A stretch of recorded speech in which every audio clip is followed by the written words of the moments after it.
अल्हम्दुलिल्लाह वस्सलातु वस्सलामु अला रसूलिल्लाह। ग्रुप आपको मसाइल और उनका ग्रुप में सवाल आयो है।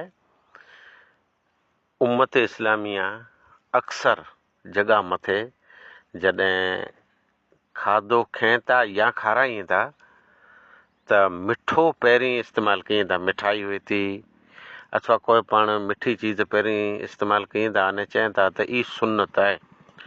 कुरो खाधे में पहिरीं मिठो खाइणु सुन्नत आहे, तंहिंजे बारे में सुवाल आयो है। खैर मिठी वस्तु तो बोरी खासी हुई थी अने मिठी चीज़ नबी सल्लल्लाहु अलैहि वसल्लम के पसंद पण हुई, इन में कीअं शक न आहे।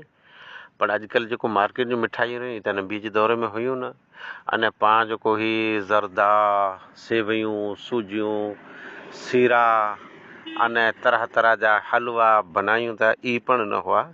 इन जे बावजूदि मिठी चीज़ हूंदी हुई, इन में कीअं शक न आहे। पण शरीयत में केॾा पण अहिड़ो हुकुम न आहे जे हरू भरू महिमान खे पहिरीं मिठी चीज़ खारायो अने पोइ इनखे ॿई चीज़ ॾियो। हर वस्तु रखी ॾियो, उनखे जेकी योग्य लॻंदो, पसंदि अचींदो उहो खाईंदो। मिठी चीज़ खाधे में पहिरीं खाइणु शर्त न आहे, पर जे समूरो की न हुए त महिमान खे इन ई मिठे मथे पताइणो पवंदो।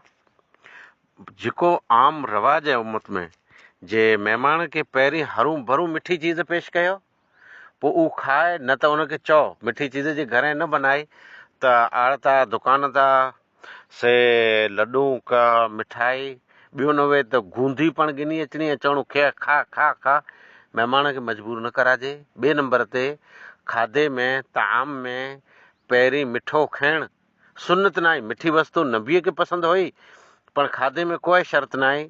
महिमान खे तमामु जेकी हाज़िर हुए ई रखी ॾियो, पोइ मिठो खाए का मिठो न खाए इहो उनजी मर्ज़ी।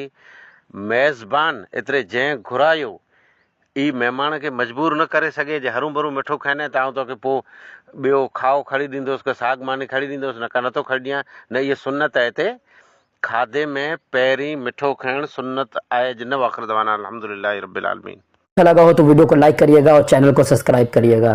तो इंशाल्लाह फिर मुलाकात होगी।